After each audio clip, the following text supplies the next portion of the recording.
Cette radio, la bonne radio.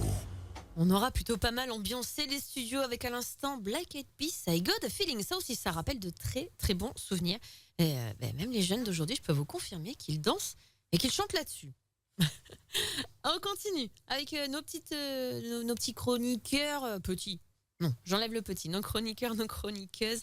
On a le plaisir d'avoir avec nous Axel. Bonjour Axel. Bonjour. Tu vas bien? Oui, et vous? Oui, on va toujours bien nous.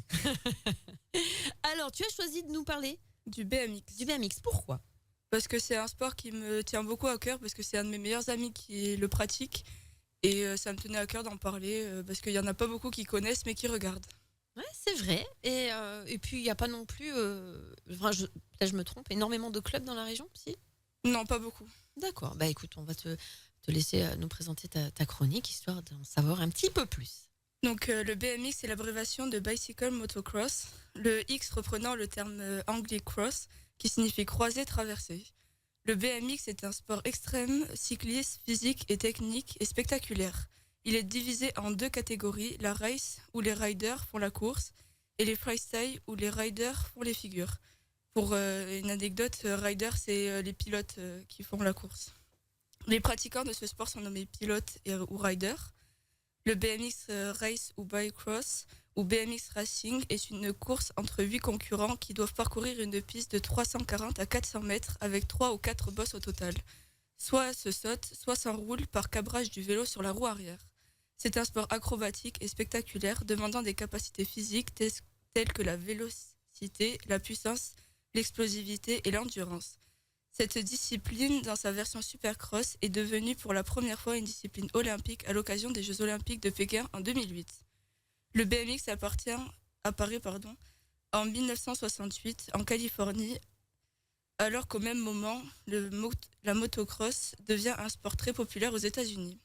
La version motorisée de ce sport est la source d'inspiration de BMX. Enfants et adolescents, animés par le désir de pratiquer le motocross alors qu'ils n'en avaient pas les moyens, créent des compétitions de vélo sur des pistes qu'ils construisent eux-mêmes. Ils s'habillent d'équipements de motocross. Le sport a pris le nom de BMX, l'International BMX Fédération internationale de BMX, est créée en avril 1981 et les premiers championnats du monde se déroulent en 1982. Le BMX se développe rapidement comme un sport à part entière et après plusieurs années trouve des points communs avec les codes du cyclisme qu'avec ceux de la motocross. Depuis janvier 1993, le BMX est totalement intégré à l'Union cycliste internationale. En 2016 est créée la Coupe du monde de BMX Freestyle. Le BMX Freestyle Park est intégré au programme des Jeux olympiques de la jeunesse de 2008 et les Jeux olympiques de Tokyo en 2020. L'équipement du pilote s'apparente à celui d'un pilote de motocross et hormis les chaussures, la tenue est généralement choisie chez les équipementiers de motocross. Le vélo reçoit peu d'équipements et certains composants comme la tige de selle, les pédales ou encore le guidon pour les jeunes pilotes sont en alliage d'allium et depuis quelque temps en carbone. Bien que celui-ci rende la fourche plus facile afin d'alléger au maximum le BMX. Son poids pour un adulte se situe aux environs de 12 kg, voire même pour les BMX de compétition, les mieux descendant parfois sous la barre des 9 kg. Oh, c'est pas beaucoup, 9 kilos quand même. Non.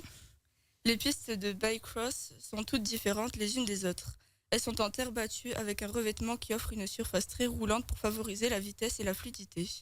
De nos jours, il n'est pas rare de trouver des pistes comportant des virages en bitume ou en ciment. Le circuit de BMX ont 3 à 6 virages et de 10 à plus de 30 bosses, dont les whoops, série de bosses à sauter par paire, triple ou à enrouler. Certaines pistes sont particulièrement sélectives afin de mettre la technique en avant.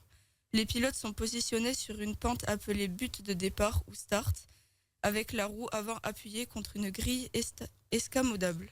Il y a plus de 8 pilotes maximum à s'élancer sur la piste. Si dans une catégorie d'âge, le nombre des participants est supérieur à 8, ce qui est souvent le cas, les pilotes font 3 manches qualificatives par groupe de 8, puis les huitièmes, quarts, demi et une finale pour chaque catégorie d'âge.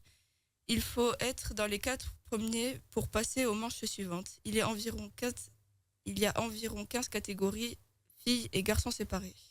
Alors, je crois qu'on en sait un petit peu plus maintenant sur le BMX. Est-ce que Jerry, tu es enfin prêt Oui. à aller sur les bosses? Bah oui, Ah oui, je préfère les dromadaires, moi, mais bon. parce que là, on a presque appris la technique pour le faire. C'est vrai. Bon, perso, je m'y colle pas. Je préfère garder les autres. Mais c'est vrai, quand j'étais petite, on appelait ça le bicross. Ça rappelle le vieux terme. Et à l'époque, c'était que de la terre. Mais bon, voilà. Vous savez, à l'époque, autant des dinosaures, quoi. Vous avez bien compris. Merci beaucoup, Axel. On l'applaudit bien fort. Une petite pause musicale agrémentée d'une petite publicité. Et on revient d'ici quelques minutes.